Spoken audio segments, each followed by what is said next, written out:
Salut les gars, aujourd'hui on va parler d'un problème majeur de la société, l'épuisement des réserves de pétrole. Tout d'abord, le pétrole est une roche liquide d'origine naturelle. C'est une huile minérale composée d'une multitude de composés organiques, essentiellement des hydrocarbures, piégés dans des formations géologiques particulières. Donc ici, nous vous avons fourni une image de formation des hydrocarbures. Le pétrole et le gaz naturel se forment dans les bassins sédimentaires. Donc pour récapituler, le pétrole c'est de la roche plus des hydrocarbures. Donc on se pose tous cette question, donc dans quoi utilise-t-on le pétrole? C'est simple, on utilise le pétrole dans les transports, l'électricité, la chimie et l'industrie de la construction. Mais en vérité, c'est quoi le problème?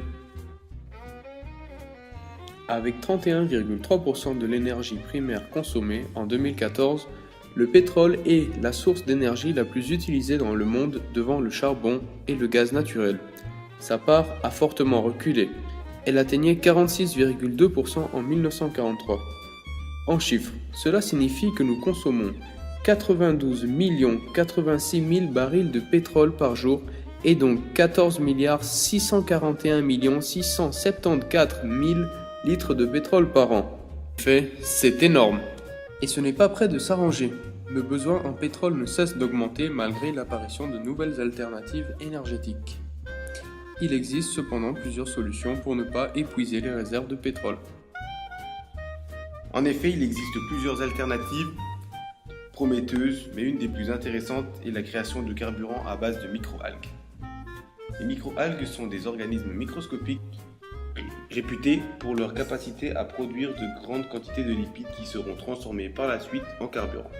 Concrètement, comment ça marche? Ils font transvaser les cellules invisibles à l'œil nu dans de grands réservoirs pour qu'elles se développent et se reproduisent. Elles sont ensuite récoltées et pressées afin d'en extraire une huile similaire à un carburant liquide. Magnifique, me dirait-on? Pas tout à fait, car les répercussions sur l'environnement d'une exploitation à grande échelle des algues restent encore à évaluer, et le problème majeur de cette alternative est son coût. En effet, produire 1 litre de carburant à base de microalgues coûte entre 5 à 10 euros le litre. Donc, comme on a pu le constater, il y a en effet pas mal d'alternatives qui restent intéressantes mais peu développées pour le moment. Il nous faudra encore beaucoup de temps avant de pouvoir réellement remplacer le pétrole.